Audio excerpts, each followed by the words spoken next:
Hello दोस्तों, आज का केस है हमारा शंकरी प्रसाद बनाम भारत संघ AIR 1951। तो ये बहुत ही महत्वपूर्ण और हाइलाइटेड केस है। तो इसके बारे में आपने जरूर पढ़ा होगा। शंकरी प्रसाद बनाम भारत संघ, शंकरी प्रसाद वर्सेस भारत संघ।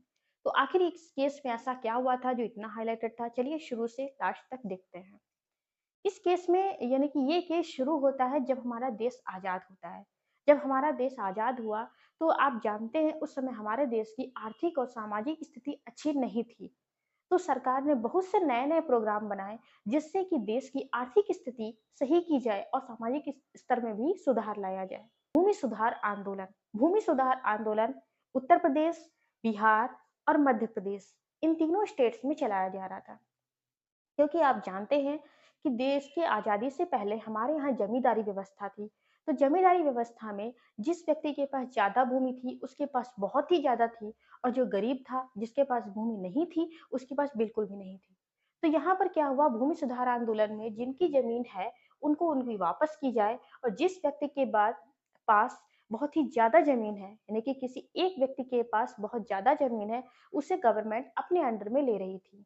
तो ये ऐसे ही ये सुधार यानी कि ये आंदोलन चल रहा था और ये आंदोलन शुरू हुआ यानी कि पहुंचा हमारा चलते हुए बिहार।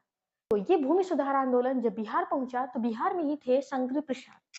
तो शंकरी प्रसाद के पास काफी जमीन थी और जब इनकी एक्स्ट्रा भूमि यानी कि अतिरिक्त भूमि इनसे ली गई तो इनको बड़ी प्रॉब्लम हुई, क्योंकि किसी के पास भी जब बहुत अधिक भूमि है, एक्स्ट्रा भूमि है, उससे कोई चीज ली जाएगी तो उसको तकलीफ होती है।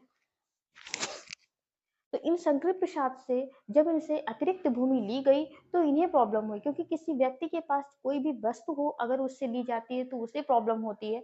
तो उनके पास भी इतनी ज्यादा भूमि थी, यानी कि बहुत अधिक जमीन थी। तो जमीन जब ली गई इनसे तो इनको प्रॉब्लम हुई, तो ये सुप्रीम कोर्ट गए, क्योंकि उस समय यही चल रहा था। जिस भी जमींदार से, जिस भी व्यक्ति से एक्स्ट्रा अतिरिक्त जमीन ली जा रही थी, वो वो मामले सारे उच्च न्यायालय और उच्चतम न्यायालय ने की हाई कोर्ट और सुप्रीम कोर्ट जा रहे थे। तो उसी में से ये भी था शंकर प्रसाद, ये भी हमारे उच्च न्यायालय गया और फिर उच्चतम न्यायालय ने कि सुप्रीम कोर्ट तक गए। लेकिन सुप्रीम कोर्ट ने यहाँ पर इस केस में यही फैसला किया कि आर्टिकल 368 यानी कि आर्टिकल 368 के अंतर्गत संसद को यह अधिकार है कि वो संविधान में संशोधन कर सके। तो संविधान में संशोधन के अंतर्गत यदि भूमि सुधार आंदोलन चलाया जा रहा है तो ये कुछ भी गलत नहीं है। और यहाँ पर यही निर्णय शंकर प्रसाद बनाम भारत संघ के केस का था। तो अगर वीडियो पसंद आई हो प्लीज एक लाइक करिएगा, चैनल को सब्सक्राइब करिएगा, ऐसी वीडियोस आपको यहाँ मिलती रहती हैं। Thank you.